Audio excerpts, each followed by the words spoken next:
Salut tout le monde, bienvenue dans Sport Stream, chaque semaine dans le canapé un athlète pour une discussion en tête à tête. Sur le tatami, il a bâti son talent, chute après chute, le regard droit devant. Resté en marge des Jeux de Paris, la flamme est toujours là dans son esprit. Un genou soigné, un rêve tenace, un mental d'acier qui jamais ne se lasse. Il fait parler le corps, en cadence, et également son cerveau qui mène la danse. Chaque combat, il le vit, il l'écrit, dans le feu du moment lucide et précis. Élevé dans un groupe à la discipline de fer, où l'exigence se respire comme l'air, il a trouvé du cran dans le doute, l'argent au bout de la route. Voici le judoka Romain Valadier-Picard. Ça va Romain ? Ça va et toi ? Ça va bien ? Ouais, ça va impec. Installe-toi dans ce merci. beau canapé orange. Et double check ce qu'on fait souvent à l'INSEP, hein, c'est ça ? Ouais, voilà. Ouais, un Simple, peu signe, efficace, rapide. magnifique. Donc, comment tu vas Romain ? Ben écoute, comment ça ne pourrait ne pas aller ? Ah ouais. Une semaine après ma médaille mondiale, non, ça va bien. En plus, mon genou va bien, enfin, mon corps va bien, la tête va bien, donc tout va bien, quoi. Ah oui, on Et il précise fait quand beau. même. Il fait beau en plus. Et il voilà, fait beau en magnifique. plus. Romain Valadier-Picard, vice-champion du monde dans la catégorie des moins de 60 kg il y a quelques jours. Donc déjà, félicitations de vive voix pour ça, Romain. Ben merci. On l'a écouté là, t'es rentré sur du Eminem. On peut se le remettre en régie, c'est un classique du rap, le plus gros hit d'Eminem, Lose Yourself. Alors cette chanson, bon déjà elle est géniale, elle est entraînante. Puis il y a un vrai message derrière aussi. Ça parle d'espoir, de détermination, de résilience. Ça te parle ça aussi, hein ? Ouais, c'est ça. Et puis, il dit aussi que un jour viendra, ce sera ton moment. Ouais. Et ce jour, il ne faudra pas laisser passer ta chance. Et pour moi, je trouve que c'est une belle image parce que le judo, c'est vivre son instant présent, monter sur le tatami et tout donner. Et bon, dans sa chanson, il explique aussi que voilà, il a travaillé corps et âme, qu'il y a eu de la sueur, il y a eu des larmes, mais qu'il a fini par y arriver et qu'il raconte que c'est le moment qu'il doit vivre à fond. Et voilà, je trouvais que c'était une belle chanson pour rentrer. Et surtout après cette médaille. Tu m'étonnes. Tu sais quand elle est sortie cette chanson ? Il y a très longtemps. Il y a très longtemps. très En longtemps. octobre 2002. T'avais 3 mois. Ouais, c'est ça. J'avais 3 mois. Exactement. C'est fou, hein. C'est de dire aussi comment elle est intemporelle cette chanson finalement. Ouais, À travers Eminem ces est intemporel, je générations. pense. Ouais, c'est clair. C'est clair. Bon Romain, en tout cas avec toi on va aborder plein de sujets évidemment. On va revenir en détail sur cette belle médaille d'argent que tu as décrochée à Budapest. On va aussi revenir sur voilà, ton parcours, les Jeux de Paris que tu n'as pas disputés malheureusement. On reviendra aussi sur cet épisode douloureux. Mais déjà on va commencer par le positif et cette très belle médaille d'argent. Alors on a regardé quelques photos. Bon, sur le podium après cette médaille, tu étais comme ça. On va passer une petite image. Pas forcément le plus beau sourire de Romain Valadier-Picard. Déjà la photo est juste derrière moi, là tu peux la voir. Voilà.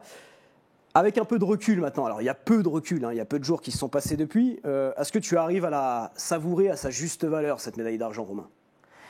Disons que oui, aujourd'hui, évidemment, j'en suis content parce que déjà la médaille est là. Oui. Et c'est pas tous les jours que la médaille, enfin qu'on décroche une médaille mondiale.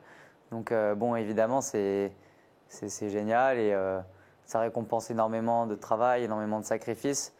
Et voilà, c'est quand même une reconnaissance de tout le travail que j'ai fait. Donc je suis heureux d'avoir réussi à être allé chercher une médaille.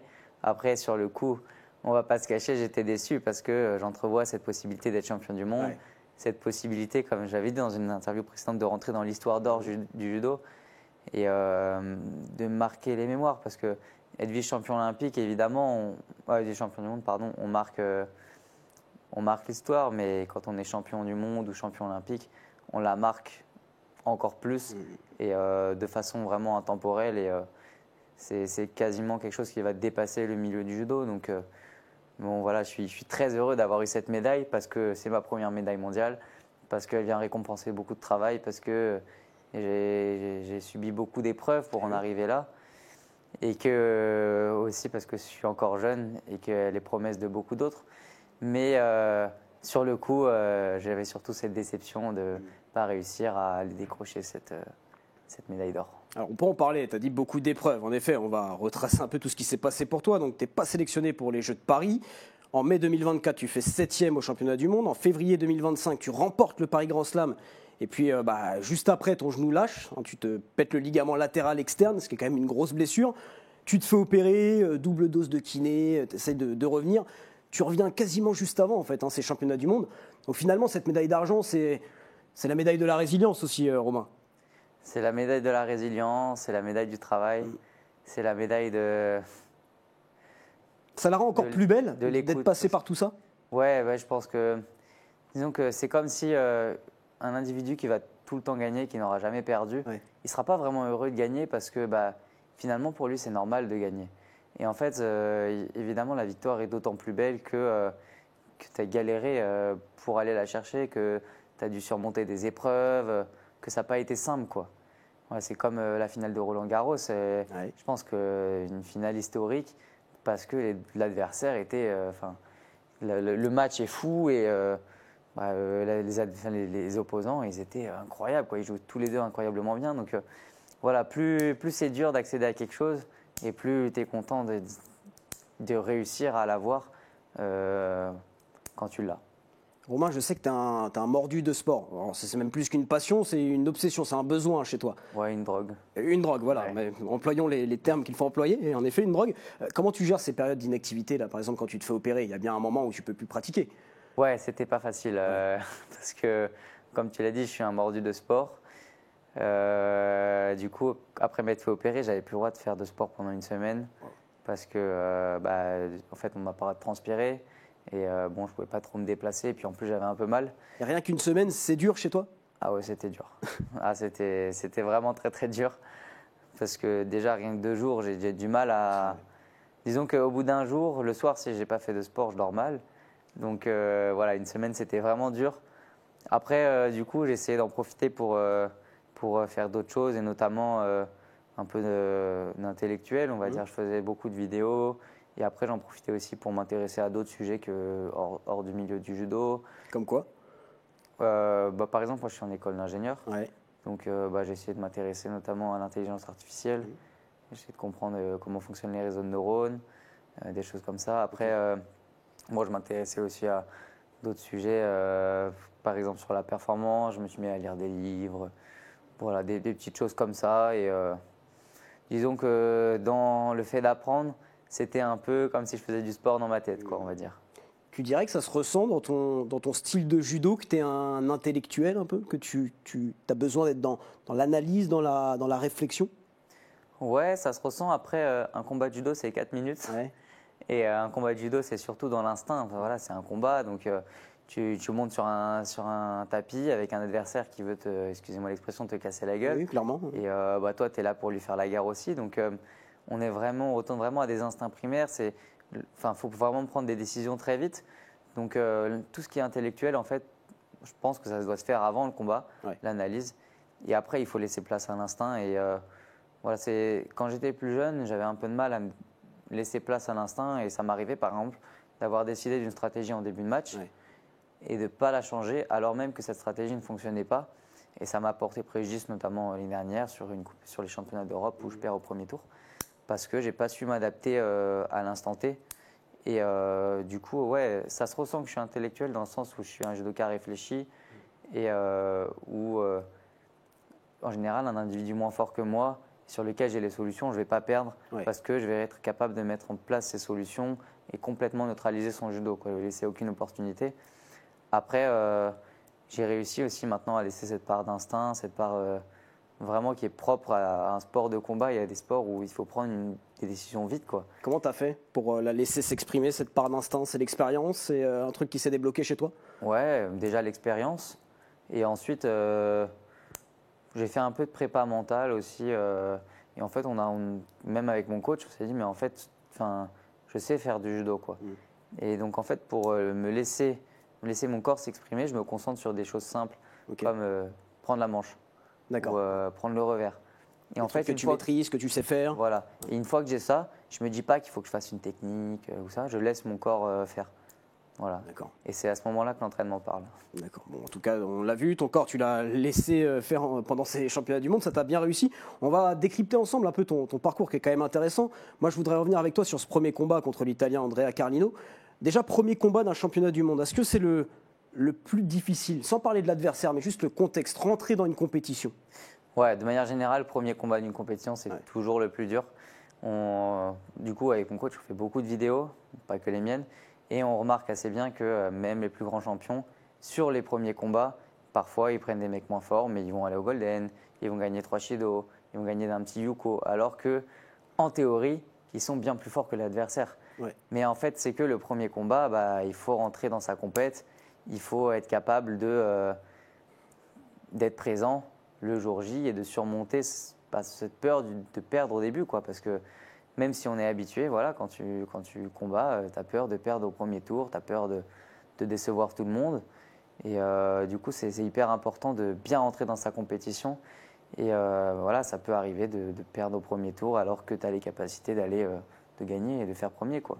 Et c'est arrivé plusieurs fois encore sur ces championnats et ça continue à arriver parce que le judo, c'est pas un sport facile et parfois dans la tête, on n'y est pas et on ne sait pas pourquoi. Et pourtant, on a tout donné pour. Et voilà. Donc, ce premier combat, c'est un combat piège et c'est un combat sur lequel il faut être concentré. Bon, tu l'as bien négocié, on l'a dit, tu perds rarement contre des adversaires moins forts que toi, en tout cas sur le papier. Moi, j'en connais un qui est moins fort que toi, j'en suis sûr, c'est Paul Lebret, notre ingénieur du son. Par contre, on me dit dans l'oreillette que si tu continues à jouer avec ta montre, il va rentrer, il va te mettre un hippon direct. Ah, pardon. Excuse-moi, j'ai tendance à beaucoup faire des trucs avec mes mains. T'inquiète pas, mais il va pas le faire, J'arrête de jouer avec ma montre premier. Voilà, ouais, tu vois, Paul, tu lui fais peur. Tu lui fais peur et pourtant vice-champion du monde quand même. Donc ce premier combat, il se passe super bien. Et là, ça te met en confiance tout de suite. Après, quand tu passes ce premier combat, victoire par hippon, tu te dis, ok, ma compète est lancée, je suis sur une bonne dynamique, ça va le faire. Ouais, après, tu vois, ce premier combat, du coup, je gagne assez vite. Ouais. Parce qu'on fait 2 séquences et derrière, je lui mets une clé de bras. Et en fait, c'était même un peu trop rapide parce que du coup. Pas le temps de prendre tes marques, des sensations. J'avais pas eu le temps encore de prendre bien mes marques. Mais bon, après, un premier combat, on sait jamais ce qui va se passer. Plus vite on gagne, mieux c'est. Donc, bon, voilà, j'y allais pas pour rigoler. Et j'ai vu l'opportunité de mettre la clé et je l'ai saisie. Ok. Alors, il faut le préciser quand même que dans ta catégorie, les moins de 60 kg, le numéro 1 mondial est français. Ouais. C'est Luca Meredze, donc ton concurrent direct. Luca Meredze qui se fait sortir prématurément contre le Hongrois Feshko, 80e mondial, donc à la surprise générale. Ça veut dire que si Luca avait gagné ce combat-là, vous seriez affronté en fait pendant ces championnats du monde en quart de finale. Est-ce qu'avec, pareil, un peu de recul, tu aurais aimé avoir ce combat face à Luca, ton concurrent direct, pour finalement un peu prouver à toi-même et au monde que tu peux le battre sur une compétition comme celle-ci? C'est une question piège, ça. Non, c'est vraiment ton ressenti. Est-ce que tu aurais aimé l'affronter Évidemment. Ouais. Moi, j'étais prêt. En plus, on était tête de série numéro 1 et 8. Ouais. Donc, au judo, les têtes de série numéro 1 et 8 vont s'affronter parce que dans le tirage au sort, c'est comme ça, en quart de finale. Et donc, moi, je savais que j'allais le prendre en quart de finale, en principe. C'est ce qui était prévu. J'avais travaillé pour être prêt pour l'affronter le jour J. Et évidemment, pour moi, c'était le moment de prendre ma revanche et de pourquoi pas, peut-être le battre en combat singulier. Et ça aurait été une belle revanche sur cette sélection pour les jeux que je n'ai pas eu et qu'il a eu.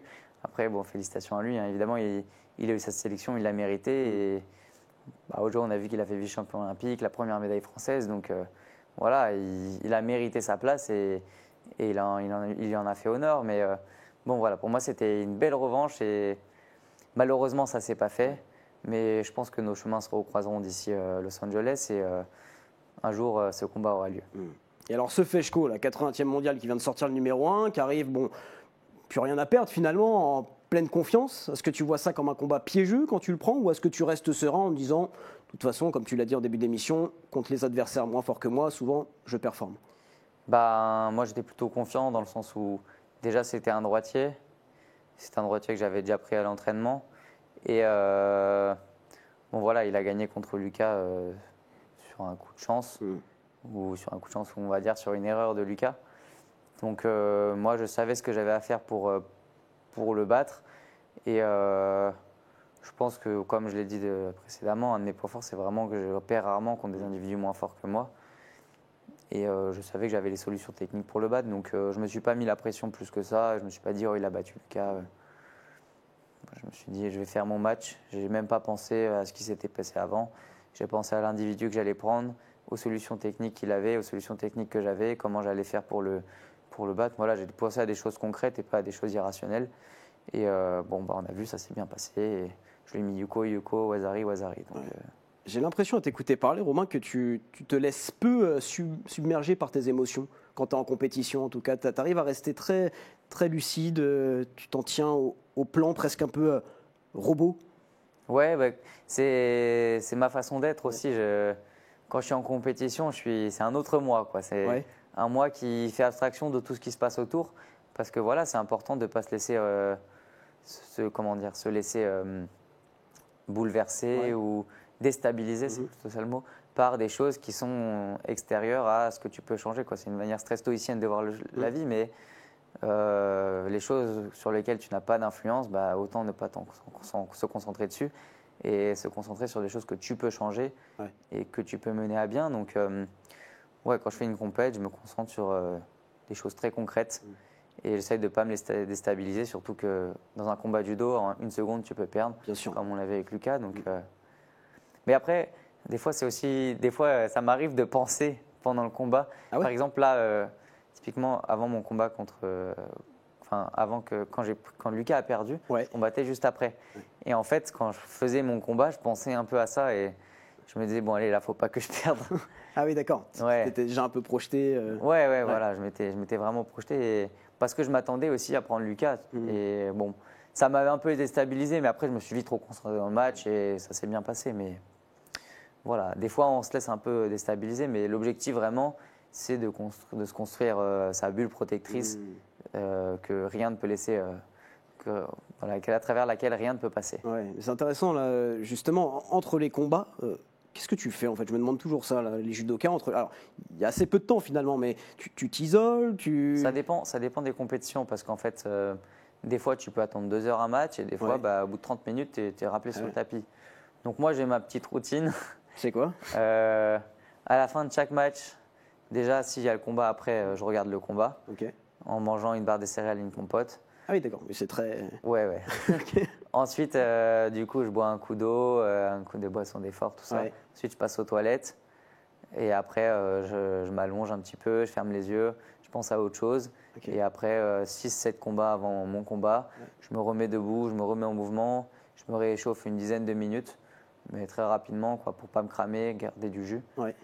Et après, je suis prêt à retourner au combat. Ok, ouais, donc c'est très structuré quand même là, parce que Ouais, c'est à disons chaque que fois la même. c'est quelque chose que j'ai fait, c'est une routine que je me suis construit par tâtonnement, par expérience. Et bon, voilà, j'ai construit cette routine parce que d'expérience, c'est celle qui me convenait le mieux et c'est celle qui, ces derniers temps, fonctionne bien, puisque c'est quelque chose que j'ai mis en place. Par exemple, quand j'étais petit, j'allais pas aux toilettes de la compétition. Du coup, forcément, au bout d'un moment, j'avais envie d'aller aux toilettes et ça me gênait dans ma pratique. D'accord. Ou au début, je mangeais pas, donc forcément, à un moment, j'avais plus d'énergie. Ouais. Donc voilà, c'est des routines vraiment qu'on a construit avec ma prépa mentale, avec la diététicienne, avec mes entraîneurs. Où par exemple, avant, je m'échauffais vraiment beaucoup. Ouais. Mais Tu perdais un peu de jus. tellement que je perdais du jus et moi, ce que j'appelle l'intensité mentale, c'est-à-dire l'énergie mentale que tu as à mettre dans un combat, quoi, que tu as de disponible. Et en fait, je m'échauffais tellement que j'en avais plus du tout arrivé sur le combat. Et donc voilà, tout ça, c'est de la pratique, c'est de l'expérience. Et ça m'a fait grandir. Et aujourd'hui, j'ai cette routine qui est la mienne et qui visiblement fonctionne plutôt pas mal. Donc tant qu'elle fonctionne, je ne la changerai pas. Si un jour elle ne fonctionne plus, je me demanderai pourquoi elle n'a pas fonctionné et qu'est-ce qu'il faudrait que je change. Ouais, c'est ça. De toute façon, une routine, c'est fait pour se mettre en confiance. Exactement. Sur des petits éléments, tu parles, le fait d'aller aux toilettes, au moins, voilà, manger un petit truc. On te voit d'ailleurs, là, l'échauffement, c'était avant le Paris Grand Slam, ça. C'est ça. Après, là, c'était sûrement le premier échauffement parce que je vois qu'on s'en voit quand même pas mal. Et quand même. Ouais. Et je crois que c'était il y a 2 ans en plus. Ouais, c'est ça. Parce que j'ai la À tête rasée. 2022 même, on me dit. Ouais. Parce que cette année, j'avais pas la tête rasée. J'avais laissé repousser. Ah oui, souci du détail. Donc là, on a parlé du processus que tu mets en place entre les combats. Avant de démarrer un combat, tu t'apprêtes à rentrer sur le tatami. Est-ce qu'il y a un truc que tu fais, une phrase que tu te répètes Alors, bon, déjà, juste avant d'entrer sur le combat, peut-être que vous avez remarqué, je fais un petit uchikomi aller-retour. C'est un uchikomi, c'est une prise dans le vide. Enfin, c'est plus tente de Kurichu, du coup, qu'on appellerait ça. Mais pourquoi tu fais ça? C'est ce que je fais depuis que je suis tout petit. D'accord, ouais, c'est presque juste, un toc. C'est comme un petit toc. On l'a ici. Voilà, exactement. Ah, ouais. Comme ça. C'est un petit toc d'avant-compétition et voilà, chacun a son truc. Déjà, par exemple, il va se taper un peu la tête. Toi, ça fait un peu moins mal ce que tu fais. Frapper la tête comme ça. Ouais, mais enfin voilà, chacun son truc. Et en fait, l'objectif, c'est vraiment de se construire un point d'ancrage, je dirais. Moi, j'ai jamais trop eu besoin de ça, mais je sais que mes potes, qui n'avaient pas de point d'ancrage, ils font un petit truc pour être concentrés au max en arrivant sur le combat. Et après, si j'ai une petite phrase. Qui est très poétique d'ailleurs, je t'invite à la dire. Ah oui, c'est vrai, je te l'avais dit. La phrase est « Je ne suis pas une merde ». Je me dis « Je ne suis pas une merde, Romain, tu n'es pas une merde ». Et bon, il y a toute une histoire derrière cette phrase, tu veux la raconter? Ah bah bien sûr, attends, moi, ça nous intéresse tous.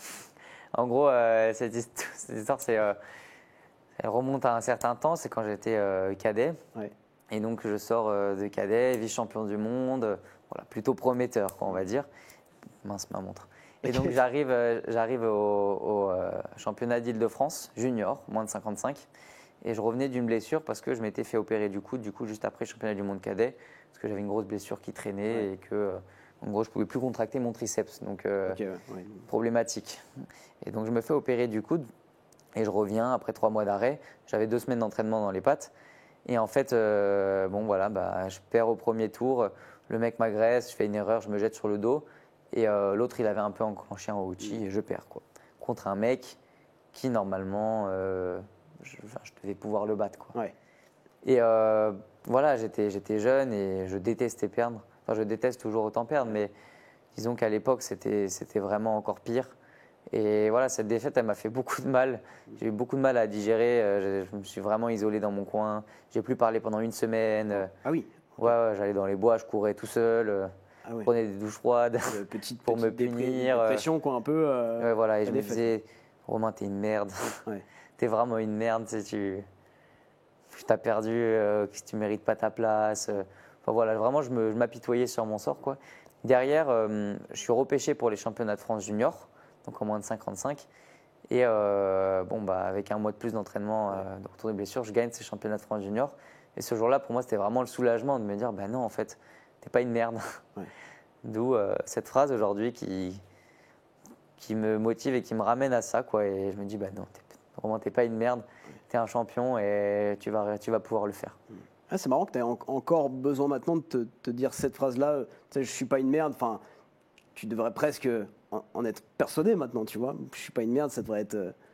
Ouais, mais. T'as tendance à être dur, non, envers toi-même, toi, très dur. Ouais, je suis quelqu'un de très dur envers moi-même, plus dur envers moi-même qu'envers les autres, on va dire, parce que disons que j'ai des grandes ambitions et que je me donne les moyens de réussir. Donc forcément, quand on a des grandes ambitions et qu'on se donne les moyens de réussir, quand on ne réussit pas, on est super déçu parce qu'on a tout fait pour que ça réussisse et que ça n'a pas marché.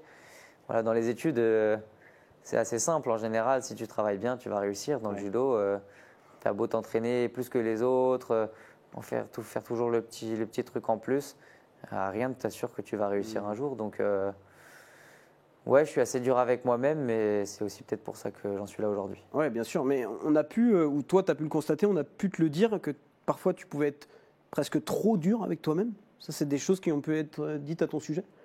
Ouais, ça m'est déjà arrivé quand on me dit que je suis trop dur avec toi-même. En fait, j'ai tendance à beaucoup m'apitoyer sur moi-même et me dévaloriser, on va dire. Après, ces dernières années, j'ai quand même réussi à prendre confiance. Et bon, mon entourage, m'a quand même apporté beaucoup, disons, dans tout ça. Et j'arrive à me détacher de, disons, l'homme que je suis, du judoka qui va perfer ou pas, quoi. Et c'est pas simple, ça. Voilà, à pas dévaloriser non plus tout le travail que j'ai fait, même si je perds, quoi. J'essaye plutôt maintenant de comprendre pourquoi j'ai perdu et qu'est-ce qu'il faut que je change et qu'est-ce qu'il faut que je travaille, quoi. Donc concentrer sur des choses concrètes parce que finalement, quand tu perds, tu as 2 solutions. Soit tu t'apitoies sur ton sort, soit tu rebondis et tu retournes au boulot, quoi. Et ouais, j'ai choisi de retourner au boulot. Soit tu en fais une force et tu l'as montré, parce qu'on peut évidemment perdre des combats, mais aussi perdre, entre guillemets, un peu comme au jeu où tu n'as pas eu ta place dans l'équipe de France, où tu as su rebondir avec cette médaille d'argent au championnat du monde. Déjà, bravo pour ça. On va enchaîner un peu avec ce qui s'est passé durant ces mondiaux. On arrive au stade des demi. Toi, tu prends le Russe Bliev, qui est 4e mondial, qui est vice-champion d'Europe. Je sais, Romain, que tu notes tout plein d'infos sur tes adversaires. Tu prends vraiment des notes très précises, un peu un carnet de notes numériques. Il y avait marqué quoi sur ce Russe Belyaev, sans tout dévoiler, mais c'était quoi le plan en fait? Qu'est-ce que tu avais repéré chez lui? Alors déjà, j'avais déjà pris en compétition, Ouais. donc je savais ce que ça faisait de le prendre, enfin de l'avoir dans les mains en compète, parce qu'un individu en compète et à l'entraînement, déjà, c'est pas le même. Déjà, souvent, ils ont 6 kilos en plus. Ouais. Donc évidemment, au niveau de la force, ça change. Ensuite, je l'avais pris du coup à ce stage, un stage qu'on a fait à Benidorm de préparation. Voilà, donc je l'avais eu plusieurs fois dans les mains. Et donc lui, c'était un gaucher, très agressif, Ouais. dont l'objectif allait être de me croiser. Clairement, il allait vouloir, moi j'allais poser ma main droite au revers, Ouais. lui il allait vouloir me faire péter pour me croiser et me coller. Donc moi j'ai un judo à distance, lui il a un judo à proximité. Et donc pour moi, un des points essentiels pour être fort au judo, c'est d'être dans sa distance. Et donc mon objectif c'était d'être dans ma distance. Et pour être dans ma distance, il fallait que je pose ma main droite. Et que dès qu'il essaye de me faire péter, bon là j'ai plusieurs solutions que j'ai travaillées. Voilà, avancer, récupérer sa manche. Donc il fallait que je mette en place toutes les solutions possibles pour garder cette main droite au revers et pouvoir garder ma distance de combat. Et c'est ce que j'ai fait de façon plutôt réussite, puisque franchement je menais le combat dès le début et il prend un shido pour non-combativité et il n'était pas loin de prendre le deuxième, donc il se fait une attaque un peu de loin alors que c'est moi qui avais les mains et ça me permet de le contrer. Donc voilà. On voit que en fait, le fait d'être dans ma distance et de complètement le neutraliser, parce que c'est ce que j'ai fait sur le combat, je l'ai complètement neutralisé, ça m'a vraiment permis de gagner ce combat. Et même je l'ai étranglé après sur le combat, mais bon, malheureusement, j'ai fait une petite erreur. J'ai attrapé le bas de la jambe au lieu du genou. Et du coup, ça, c'est pas autorisé dans les règles. Et bon, du coup, l'étranglement n'y était pas, mais après, je gère mon combat parce que je menais au Wazari. Et j'arrive à bien gérer le combat. Ça, c'est aussi le fruit de beaucoup de travail et beaucoup d'expérience. Parce que quand j'étais petit, je ne gérais pas bien mes combats, j'attaquais beaucoup et tout. Mais là, j'ai très bien géré mon combat et me voilà en finale. C'est fou d'avoir ce niveau d'analyse là. Je voudrais revenir avec toi quand même sur ce carnet de notes numérique. Déjà, ça, c'est toi qui l'as lancé tout seul. On t'a pas dit tu devrais faire ça. C'est toi qui t'es dit je vais procéder comme ça. J'aimerais que tu m'expliques un peu comment ça se. Qu'est-ce que tu inscris en fait dans ce carnet concrètement? Il y a quoi? Des infos sur tes adversaires, ton ressenti? Ouais, c'est ça. En gros, j'inscris d'abord des infos sur mes adversaires, évidemment. Droitier, gaucher, attaque forte, tout ça. Donc, Ensuite, que tu as rencontré en compète? Que j'ai rencontré en compète ou à l'entraînement. Ou à l'entraînement. Sur des stages. Parce que, évidemment, on ne fait pas des compètes tout le temps. Ouais. Donc, tous les mecs, aujourd'hui, tous les mecs du circuit, je les ai tous au moins pris une fois, mais pas toujours en compète. Ouais. Donc, ça m'est arrivé de les prendre à l'entraînement. Et donc là je note quand même s'ils cachent des choses à l'entraînement, ils font un judo qui est leur judo. Ouais. Donc, je note mon ressenti face à ces adversaires. Je note, parce que le judo, c'est un sport de ressenti. Donc, je note qu'est-ce qu'ils font, comment je me suis ressenti face à eux, qu'est-ce qui les a dérangés, comment je vais poser mes mains. Si par exemple un individu il a une technique très forte, je note faire attention à cette technique. Ou alors si un individu, je sais qu'il va commencer très fort le combat et puis après il va être plus fatigué, je vais noter faire durer le combat ou faire attention aux premières séquences. Voilà, c'est des petits points clés. Pour en revenir à ce que je disais tout à l'heure, je me concentre sur des points clés, des choses vraiment concrètes, quoi. D'accord. Pas j'ai peur de lui, quoi. Ou il a l'air costaud, il a beaucoup de barbe. C'est vraiment des choses précis. Des choses concrètes et des points de solutions techniques. Mais tu as combien de notes, de pages de notes? Je sais pas parce que c'est des documents Word, mais je dois avoir. Après là, ça commence à faire un sacré bout de temps, donc 50 peut-être. Ah ouais. Ouais. Après, sur ces notes, je suis parti au Japon cet été, donc c'était aussi des notes à moi-même sur des points d'entraînement, des choses que je devais travailler. Voilà, c'est global. Il n'y a pas que sur les adversaires, il y a aussi des choses à travailler pour moi-même. Donc voilà. Parlons de cette finale, évidemment. Perdu malheureusement pour toi face au Japonais Nagayama, mais médaillé de bronze aux Jeux de Paris. Là, tu rentres aussi dans l'inconnu d'une finale mondiale, toi, finalement. C'est quoi ton mindset à ce moment-là? Est-ce que tu te dis c'est un combat ultra important, peut-être le plus important de ma jeune carrière, ou justement tu te dis c'est un combat comme un autre, je le prends en tout cas comme un combat comme un autre, et j'arrive sur le tatami serein, relâché? Non. Moi je me suis dit c'est un combat hyper important, il faut aller à la guerre, quoi. C'est ma mentalité, c'est de me dire Romain, tu as fait tout ça, c'est maintenant qu'il faut que ça se concrétise. Tu as travaillé tellement dur, tu ne peux pas perdre maintenant. Tout ce que tu as fait jusqu'à maintenant, c'était pour cet instant précis. C'était vraiment pour gagner ce jour-là et pour ce combat, quoi. Pour être champion du monde quand on s'entraîne. Enfin, depuis qu'en tout cas je suis en équipe de France et j'ai de l'ambition de faire du haut niveau. J'ai de l'ambition de faire du haut niveau pour être champion du monde, pour avoir ma tête sur un cadre à l'INSEP. Ouais. Voilà, pour marquer l'histoire du judo. Donc je suis rentré dans ce combat avec cette envie de gagner vraiment c'était une envie au fond de moi, quoi. Vraiment, j'avais la rage, j'avais envie de péter la gueule de mon adversaire, quoi, de On le Nagayama. voit d'ailleurs sur le début du combat, Ouais. ça démarre très bien pour toi, tu es très actif. Je fais un très bon combat au début. Après, bon, je fais une erreur. Ouais. Voilà, et il en a profité. Mais même sur cette erreur que je fais, c'est moi qui avais les mains, c'est moi qui étais devant, c'est moi qui étais le patron. T'étais acteur. J'étais acteur du combat et après, Nagayama est très fort et il a su profiter de la petite erreur que j'ai faite, du relâchement que j'ai pris. Et bon, on le voit, cette action, elle est incroyable de Nagayama. Et bon, derrière, je perdais Wazari, j'avais plus rien à perdre. J'ai essayé des choses qui ne sont pas dans mon judo habituel parce que je me suis dit, il faut le surprendre. Si je veux gagner maintenant, il reste 40 secondes, je ne peux pas faire du judo manche revers classique. Ouais. Lui, il sait très bien le faire. Donc j'ai essayé de faire des choses qui ne sont pas dans mon judo, mais ça n'a pas fonctionné. Et après, il faut se dire que ça, c'est un point de travail. Voilà, ce que j'ai fait et qui n'était pas dans mon judo, pourquoi pas faire en sorte qu'un jour ça devienne mon judo et une de mes armes dans ces cas-là. Aujourd'hui, ce n'est pas le cas, je suis en train de travailler dessus, mais voilà, il reste toujours du travail. Ouais, une première médaille mondiale qui en appelle évidemment d'autres encore plus belles, en tout cas je te le souhaite, et aussi des médailles d'autres compétitions, notamment les JO, mais on va comprendre aussi d'où tu viens finalement, Romain, quand même, parce que toi tu as commencé le judo à l'âge de 6 ans. C'est un peu par hasard finalement. J'aurais pu ne pas avoir un judoka en face de moi là. Ouais, j'aurais pu avoir un tennisman. Parce que non, quand j'étais petit, je faisais du tennis à Vincennes et bon, j'étais fort. Hein. Il m'avait repéré pour entrer dans un pôle espoir alors que j'avais 5 ans et tout ça. Ah oui, ok. Ouais. Ma mère avait refusé et en fait après, j'habitais à Vincennes, on déménage à Boulogne et donc ma mère veut m'inscrire au tennis club de Boulogne-Billancourt pour que je continue le tennis, mais plus de place. Donc 2 ans d'attente. Donc ma mère voulait pas me laisser pas faire de sport. Il y avait un dojo à côté de chez moi. Elle a dit bah tu feras du judo. Incroyable. Et donc c'est comme ça que j'ai commencé le judo. Et puis t'as pas de famille dans le judo du coup? Pas du tout. Ah ouais. Ah, vraiment pas du tout. J'ai personne de ma famille, de mon entourage. Ma famille, ils sont pas non plus très sportifs. Hein. Ouais. Donc personne dans le haut niveau, personne dans le judo et me voilà là. Ouais.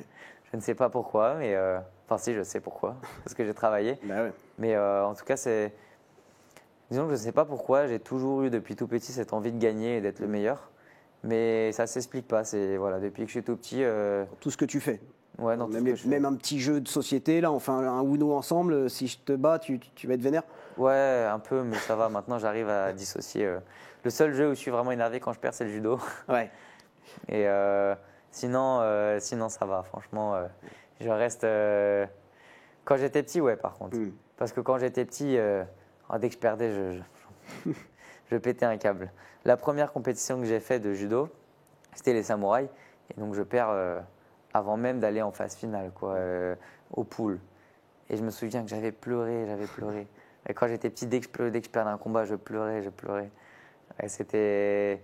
Je sais pas pourquoi. Et même en cours, quand j'étais pas premier, je pleurais. Ah ouais, ok. Bon, après, c'est aussi ce qui t'a permis d'être autant perfectionniste et autant viser le sommet à chaque fois. Et pourtant, ma mère m'a jamais poussé à être premier. C'est en toi, quoi. Ouais, voilà. Elle me tapait pas si j'étais pas premier. Elle me soutenait, elle me disait mais c'est pas grave, c'est déjà bien, tout ça. Et pourtant, moi, je voulais être premier. Ah ouais, t'as développé ça, c'était en toi, un peu inné, quoi, finalement. Ouais. Je sais pas pourquoi, mais c'est comme ça. Je suis né avec cette envie d'être premier. Et à quel moment alors, Romain, parce que tu l'as dit, tu n'as pas du tout grandi dans cet univers de sport de haut niveau, personne de ta famille baigne dans le milieu du sport. À quel moment, toi, tu t'es dit, j'aimerais bien en faire mon métier, aller plus loin dans ce domaine-là, dans cette discipline-là? Mais assez tard, finalement, parce que quand j'étais jeune, j'étais assez fort. Et c'est en partie pour ça que je continuais, parce que j'aimais gagner. Et que dans le judo, ça réussissait plutôt bien. Je gagnais des médailles, je suis champion de France minime, champion de France KD1. Enfin, quand j'arrive cadet, j'avais pas pour ambition de continuer le judo. Et puis finalement, je gagne le TDF, le tournoi de France. Ensuite, je gagne les championnats de France. Je gagne Brême. Je fais une année où je perds pas un combat. Ah oui, au début, en KD1. Tu aimais bien gagner plus que la discipline en tant que telle. C'était le fait de gagner, ramener des médailles. C'était vraiment un fait de gagner qui me poussait à continuer. Et en fait, arrivé du coup junior 1, il y a le Covid. Et là, je me rends compte qu'en fait, le judo, c'est devenu une part tellement importante de ma vie que je ne peux pas vivre sans. Et qu'aujourd'hui, je me suis vraiment rendu compte que le judo, c'était mon ambition, et que c'était une part de ma vie que je ne pouvais pas mettre de côté. Ouais. Et que c'est vraiment le Covid qui m'a fait prendre conscience que ça me manquait, quoi.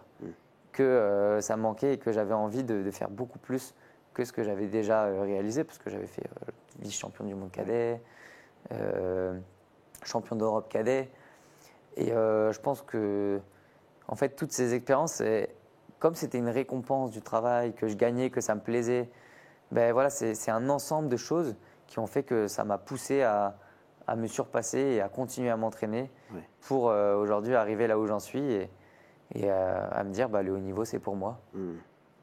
Et tu l'as dit, tu as eu beaucoup de médailles sur la scène internationale en cadet, en junior. La transition, là, quand tu arrives chez les grands, entre guillemets, est-ce qu'elle est compliquée? Comment tu l'as vécu, toi, Romain? Ouais, pas facile. Ouais. Qu'est-ce qui la rend si difficile? Déjà parce que tu passes de catégorie d'âge où tu as 3 années de catégorie d'âge, donc junior 1, junior 2, junior 3, à senior où tu as des mecs qui peuvent avoir 10 ans de plus que toi. Et 10 ans de plus que toi, c'est 10 ans d'expérience en plus, mais c'est 10 ans de muscu, c'est 10 ans d'entraînement, c'est 10 ans de tout en plus, finalement. Et donc, évidemment, en plus, moi, j'étais quand même pas super lourd quand je suis arrivé de senior. Donc, je pesais 61, 62, ce qui est convenable, mais pas... Voilà, physiquement, je pense que j'étais un peu en dessous aussi. Et je faisais encore des erreurs de junior. Je manquais d'expérience, comme j'ai dit. Par exemple, ma routine, je l'ai construite avec l'expérience. Je l'ai construite parce qu'il y a des choses que j'ai faites qui ne fonctionnaient pas et que je me suis rendu compte que pour être le meilleur en senior, il fallait que tout soit réuni, que ça soit dans la tête, dans l'esprit, dans le corps. Voilà, il fallait être fort le jour J et pour être fort le jour J, voilà, c'est de l'expérience, c'est du travail. Donc voilà, forcément, la transition junior-senior n'est pas facile et j'ai connu des années difficiles où j'ai perdu et où c'était dur parce que je détestais perdre. Je déteste toujours autant perdre, mais voilà, je me souviens qu'une année, je vais au Grand Slam de Tokyo, je perds. Ensuite, je vais au Grand Slam de Géorgie, je perds. Juste avant, j'ai fait Grand Slam de Tokyo, je perds. Ensuite, je fais le Grand Slam de Paris, je perds. Parce que, aussi, ce jour-là, j'avais intoxication alimentaire, pas alimentaire, à l'eau. Ouais. Et il y avait une intoxication générale à l'INSEP et du coup, j'étais pas bien, mais je perds à Paris. Ensuite, Grand Slam de Géorgie, je me dis, allez, c'est reparti, on y va. Et je perds encore. 3 défaites de suite, pour moi, c'était vraiment dur, quoi. Et j'ai eu cette chance d'être quand même accompagné, d'être entouré de gens qui m'ont soutenu, qui m'ont dit, mais ça va le faire, tu vas y arriver. Et aujourd'hui, ces échecs, ils m'ont beaucoup appris. Donc, par exemple simple, un jour, mon coach, il m'offre un livre, juste après cette compète, qui s'appelait Les Vertus de l'échec. Et d'ailleurs, je le conseille à tous les personnes qui perdent et pour qui c'est un peu dur dans la vie parce qu'ils ont connu des échecs. Lisez ce livre, Les Vertus de l'échec, et qui m'a beaucoup marqué. En plus, moi, franchement, je voyais la défaite comme un échec personnel.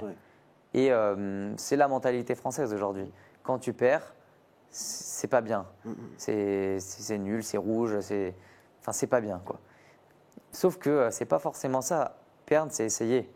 Et essayer, c'est apprendre. Et c'est la possibilité d'apprendre. La mentalité américaine, par exemple, c'est vraiment ça. C'est t'as perdu, mais c'est bien parce que tu as essayé et que tu t'es donné les moyens.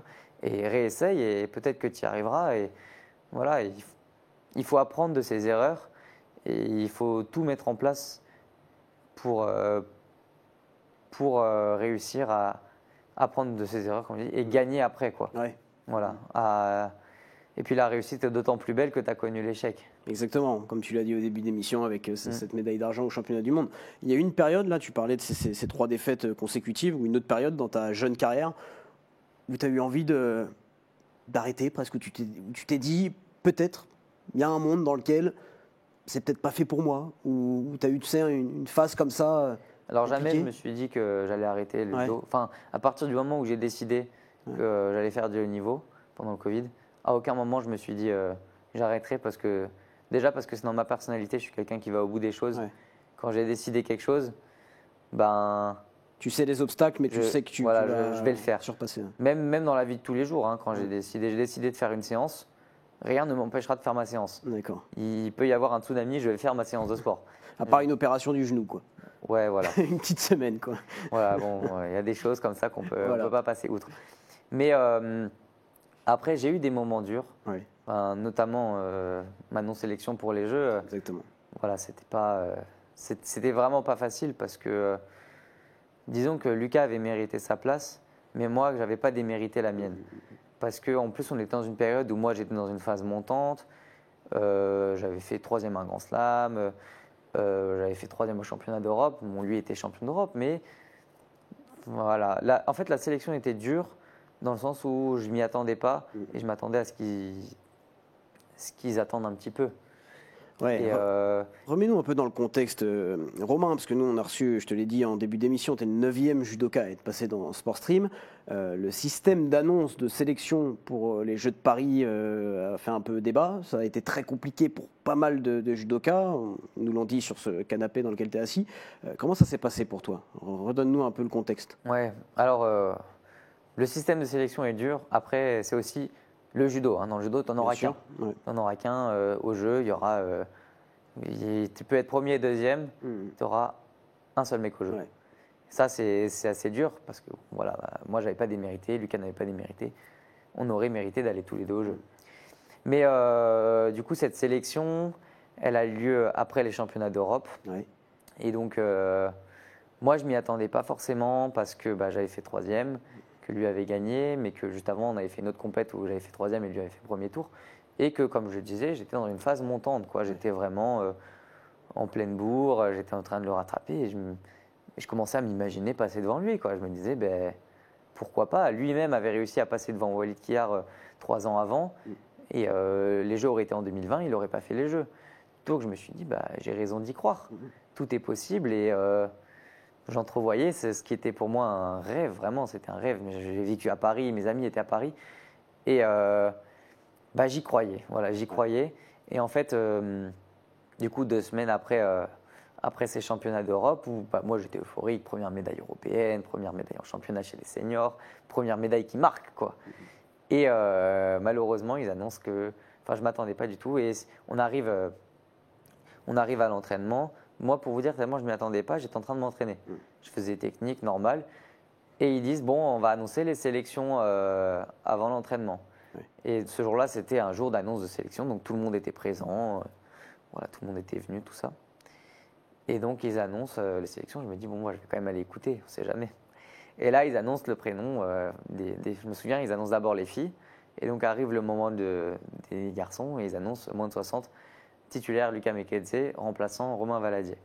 Pour moi, c'était le monde qui s'effondrait sur ma tête parce que, en fait, j'y étais pas préparé, quoi. Comment tu réagis? Tu restes figé? Tu t'écroules littéralement? Tu essaies de le cacher un peu? Tu vas te mettre dans un coin?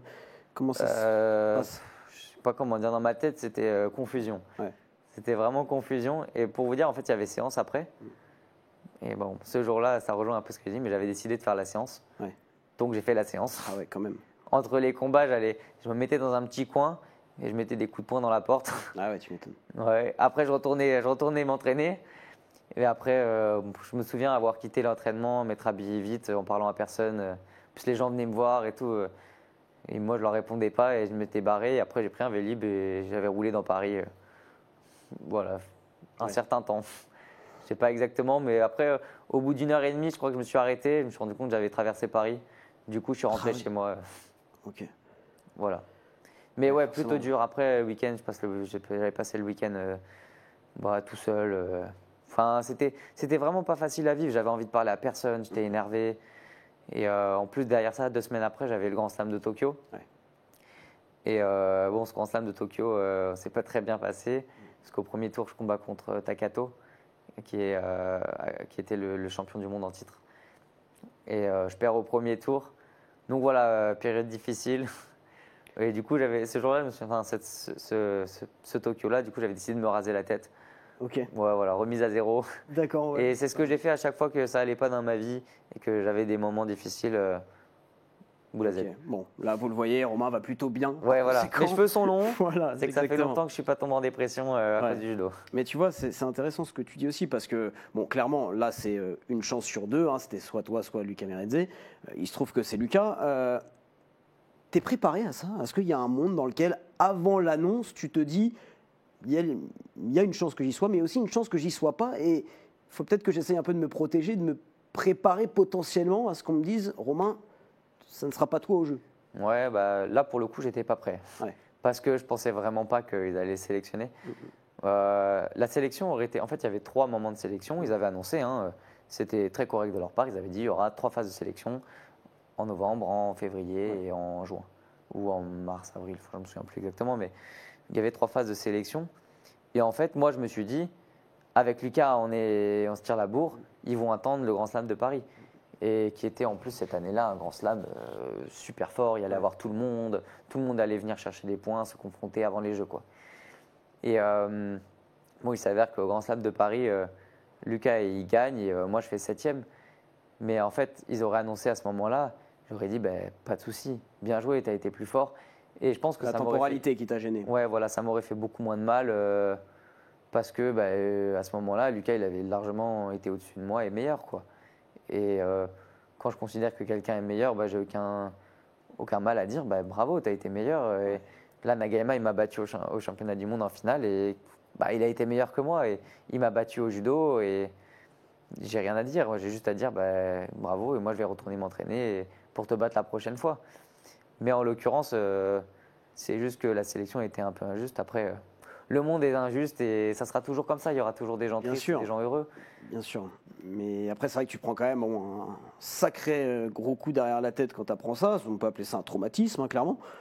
Le suivi, après, comment ça se passe pour toi? Est-ce que tu peux discuter avec le staff de l'équipe de France? Est-ce qu'on essaye de t'expliquer concrètement cette décision? Ouais, du coup, il y avait un des sélectionneurs, une des personnes en tout cas qui a pesé fort dans la balance, qui s'appelle aujourd'hui Baptiste Leroy, qui était avant coach de l'équipe masculine, quoi. C'était le chef des coachs, on va dire. Et donc, il pesait beaucoup dans la balance pour les sélections. Et donc après ce Grand Slam de Tokyo, c'était peut-être 3-4 semaines après l'annonce des sélections pour les Jeux, je suis allé le voir et je lui ai dit j'aimerais bien que tu m'expliques pourquoi. Et bon, il m'a donné ses arguments. Moi, j'étais pas d'accord, mais au moins il m'a donné ses arguments et je comprenais sans être d'accord, quoi. On s'est mis d'accord sur le fait qu'on n'était pas d'accord et voilà. Après la route il y a eu une continue. explication, quoi. Il y a eu une explication. Voilà, je rentrerai pas dans les détails, mais il y avait une explication, il y avait des choix logiques. Et pour lui, c'était la bonne façon de faire. Après, pour moi, pas, parce que aussi, forcément, ça me décevait. Et moi, je voulais faire les Jeux de Paris, donc je réfléchissais de mon point de vue à moi, mais de son point de vue, il a fait le bon choix. Et on voit qu'il a quand même fait le bon choix, puisque finalement, Lucas Mekenze a fait 2e. Et voilà. Après, qui dit que moi, j'aurais pas été champion olympique, on ne sait pas et on ne saura jamais. Exactement. Mais c'est un choix de sa part qui a été payant et bravo à eux. Et maintenant, moi, je continue ma route et je regarde pas derrière. Oui, et puis tu vois, il y a 2 façons aussi de réagir après cette non-sélection. Soit s'apitoyer sur son sort, broyer du noir, soit se relancer tout de suite et continuer à se projeter. Toi, c'est ce que tu as fait. Tu es parti au Japon, le pays du judo. C'était un peu plus tard. J'ai eu ma phase quand même où… Ça a duré combien de temps, cette phase-là Je pense de 4 semaines, un peu, entre 2 et 4 semaines. Après, il faut savoir qu'après, du coup, au Tokyo, je me suis blessé. Donc, j'ai eu 4 semaines sans judo qui m'ont fait du bien.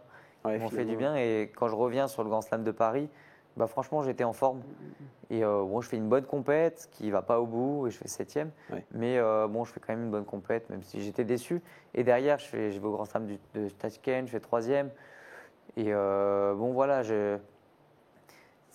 disons que tout ce que j'ai fait dans ma vie, je pense que j'ai quand même cette faculté de grandir et d'apprendre de mes erreurs et qui fait qu'aujourd'hui, j'ai réussi à devenir vice-champion du monde.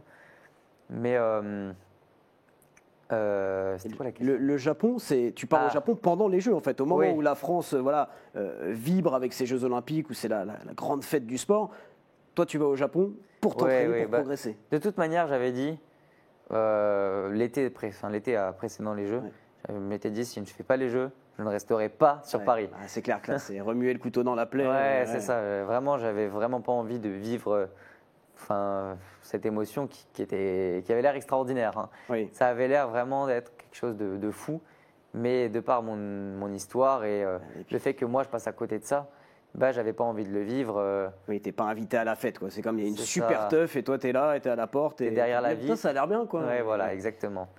Donc moi j'avais pas envie de vivre ça et je m'étais dit, quitte à pas vivre ça, autant progresser et préparer la suite. Ouais. Et il faut savoir que ce même Baptiste Leroy qui ne m'avait pas sélectionné, c'était quand même une personne plein de bons conseils, hein, parce que c'est lui qui m'a dit, après les championnats du monde où je termine 7e, je pense que tu devrais partir au Japon pendant longtemps. Et il m'a dit, je pense que c'est ça qui te rendra fort. Et moi, j'avais déjà prévu de partir au Japon, du coup, tout le mois d'août, enfin juillet-août, pendant la période des Jeux. Ce que j'ai fait avec un ami à moi qui s'appelle Driss Massange-Bilou. Ouais. Et c'était une super expérience. Et du coup, derrière, je suis reparti pendant un mois. Je suis rentré pendant 2 semaines. Et après, je suis reparti tout septembre, tout seul. J'ai payé mes billets d'avion tout seul. J'ai tout organisé tout seul. Et en fait, mine de rien, c'est vraiment une expérience qui m'a permis de grandir. Déjà parce que c'est moi qui ai fait le choix de partir. Ouais. Et ce n'était pas l'équipe de France qui me portait tout ça. Parce que c'est moi qui choisissais où j'allais m'entraîner. Que c'est moi qui choisissais de m'entraîner, quoi. Et je savais pourquoi je le faisais. Et en fait, j'aime beaucoup l'organisation, le contrôle.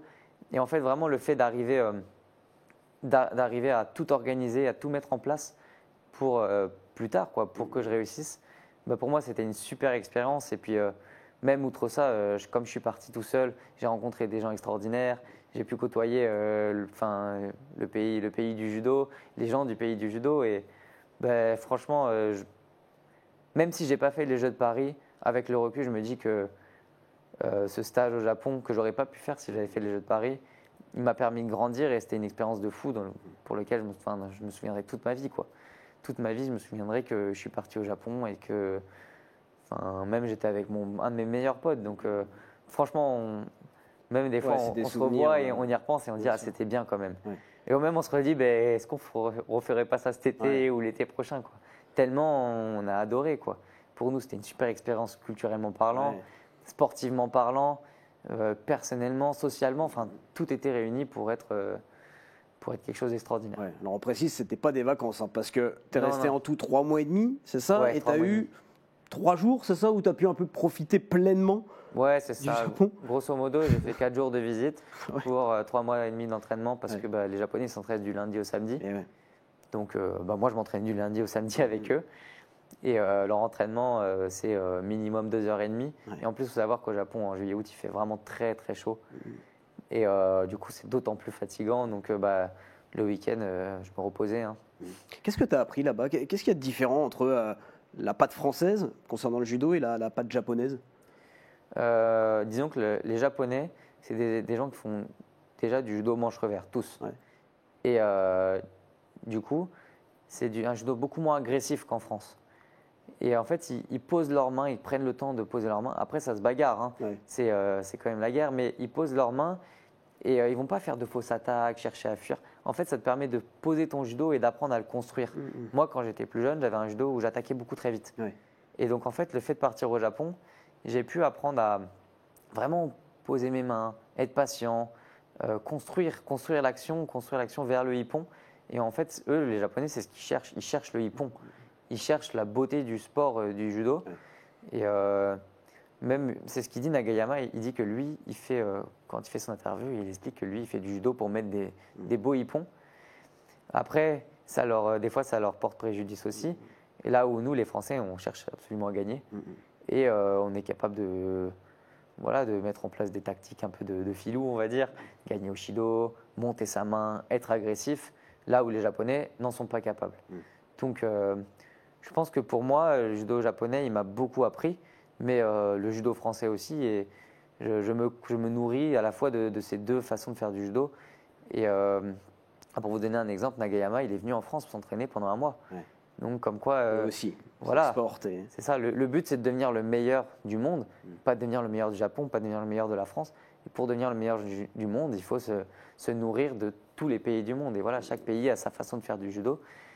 Et le but, c'est de devenir tellement fort que personne ne puisse te battre, peu importe la façon dont tu fais le judo. Donc, il faut s'inspirer de toutes les nations et de tout ce qui nous entoure. Voilà. Le but, c'est de devenir tellement fort qu'on va aller décrocher une médaille d'or olympique. C'est l'objectif à Los Angeles, évidemment.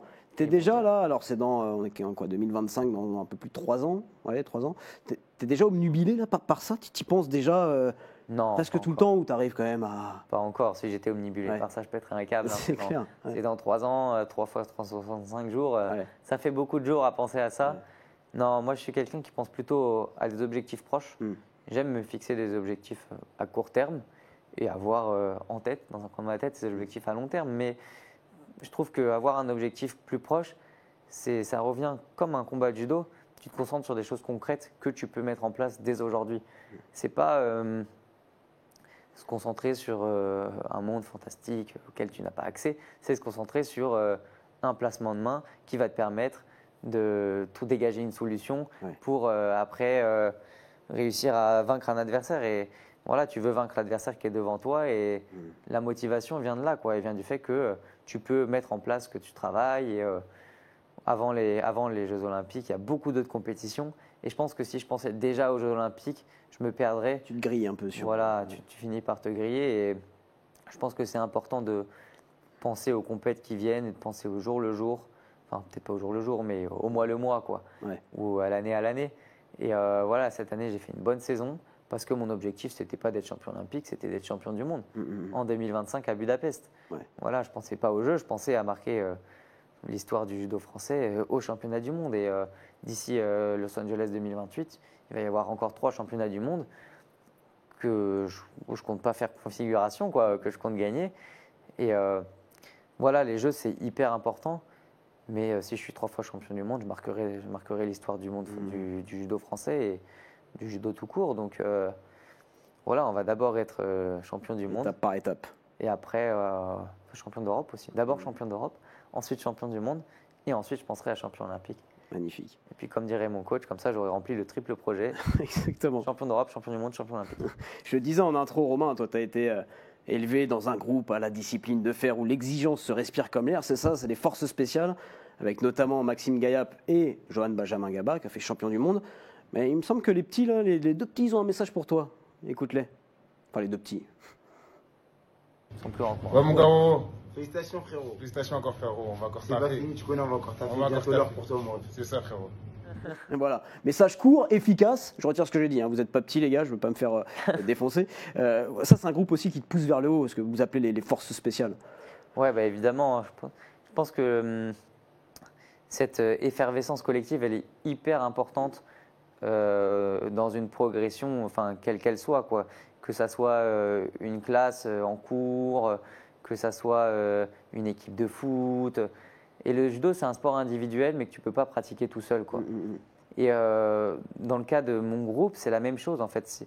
Par exemple, exemple concret, on va s'entraîner, on fait des prépas. Sauf que si tu es tout seul face à toi-même durant la prépa, bah, tu n'as personne à côté de toi pour te dire « Ah, regarde, moi, j'ai fait mieux que toi. Ouais, ». Se tirer la bourre un peu. Voilà, on se tire la bourre. Et en fait, le fait de se tirer la bourre, de se charrier, de se pousser, et même aujourd'hui, voilà, Johan, il est champion du monde. Moi, je suis vice-champion du monde, et bah, ça montre à tous les autres que bah, on en est capable. Les gars, regardez, moi, par exemple, quand j'ai vu Johan Benjamin Gaba faire vice-champion olympique, je me disais, mais moi, je m'entraîne comme lui, en fait. Moi, donc, je peux le faire aussi. Je peux le faire aussi. Moi, ça fait des années qu'on s'entraîne pareil, qu'on a souffert ensemble, on a sué ensemble. Enfin, pourquoi moi, ça serait différent de lui, quoi. Et on a la même motivation. Et en fait, le fait d'avoir ce groupe, cette impulsion collective, ça te porte vraiment vers le haut et ça te pousse à t'entraîner plus fort, à t'entraîner plus que les autres. Et puis même, c'est un groupe, on est ensemble, on se supporte chacun. Quand il y en a un qui baisse, l'autre il est là. Quand il y en a un qui ne performe pas, l'autre il performe. Et tout ça, ça te pousse. Et le rêve, c'est aujourd'hui d'arriver à 7 médailles d'or olympiques avec mon groupe aux Jeux Olympiques. C'est clairement le pari qu'on s'est donné, pari un peu fou, mais qui avec du travail est réalisable. Et je pense qu'aujourd'hui, on est un groupe qui monte et qui se donne les moyens et qui est prêt à faire les sacrifices pour réussir. Donc, ouais, vraiment, ce groupe des forces spéciales, c'est un groupe, je pense, unique au monde. Et j'espère unique dans l'histoire du judo. Après, j'espère que quand moi j'aurai retraité, il apparaîtra un groupe comme ça aussi. Ouais. Parce que voilà, voir le judo français briller, c'est magnifique. Mais voilà, je pense qu'on est vraiment un groupe qui se porte. Et moi, j'ai tous envie qu'on réussisse. Aujourd'hui, c'est moi qui ai réussi, mais enfin, je suis sûr que mes potes, ça les a tous motivés. Et bon, vous parlez de Johan Benjamin Gaba, de Maxime Ngayep, mais il y en a d'autres. Il y en a d'autres aussi, bien sûr. Il y en a d'autres, Maxime Gobert, Kenny Livez, Alexandre Tama. C'est des gens qui sont là. Enfin, j'en ai oublié, hein, voilà, je suis désolé pour mes potes qui m'écoutent, c'est que j'ai oublié, mais on est un groupe qui se porte depuis qu'on est jeune. On a souffert ensemble, avec le même entraîneur. Et aujourd'hui, je pense qu'on va faire de grandes choses. Bon, en tout cas, voilà, on l'a compris, il n'y a pas de limite pour toi. Tu vas toujours viser plus haut. Très rapidement, après, on va conclure l'émission. La suite, à plus ou moins court terme pour toi, Romain? Stage au Japon. Ouais. Pour changer. Retour au Japon. Pour changer, ouais, ça fait 1 an. Là, ça commence à me manquer un peu. Ouais. Vacances quand même un peu, non? Et oui. Ouais, quand même. En fait, on part 3 semaines au Japon. Enfin, moi, je pars 3 semaines. L'équipe de France part seulement 2 semaines et demie. Et j'ai demandé à partir un peu plus tôt parce que je me suis dit, bon, pour une fois, je vais essayer de profiter un peu. Ouais.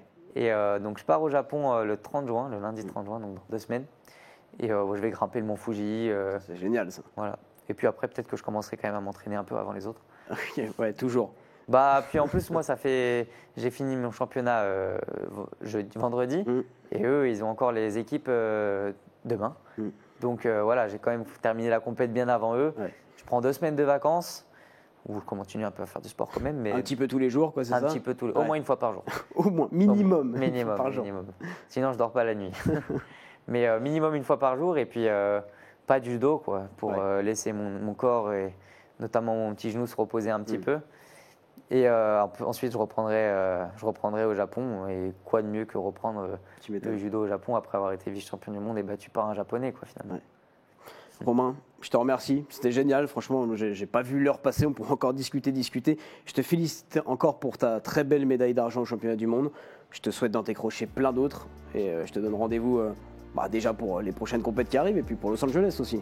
Merci. On va travailler pour tout ça. Exactement. Merci beaucoup, Romain. De rien. Et puis voilà, c'est la fin de la saison déjà de Sport Stream. Donc moi je voulais remercier tous les athlètes qui sont passés sur ce beau canapé. Il y en a eu pas mal, on a eu des médaillés olympiques, des médaillés mondiaux, des médaillés européens et plein d'autres aussi. Il n'y a pas que les médailles qui comptent, il y a des histoires à raconter. Et ça on aime bien le faire ici dans Sport Stream. Je vais remercier aussi toute l'équipe en régie, Julien Perronnet à l'édition, suppléé par Nathan Lingua aujourd'hui, Nicolas Baillet à la réalisation, Paul Lebret au son et puis tous les autres qui ont officié durant toute cette saison. Je vais remercier aussi les stagiaires. Et on a beaucoup de stagiaires cette semaine, ils étaient tous là, présents. Ils m'ont aidé un petit peu à préparer les questions de cette émission. Ils ont de très bonnes idées. C'est le futur du journalisme. Donc on les salue aussi. Et puis moi je vais vous dire à très bientôt pour une nouvelle saison de Sport Stream avec toujours plus d'invités exceptionnels. Merci à toutes et à tous. Bye.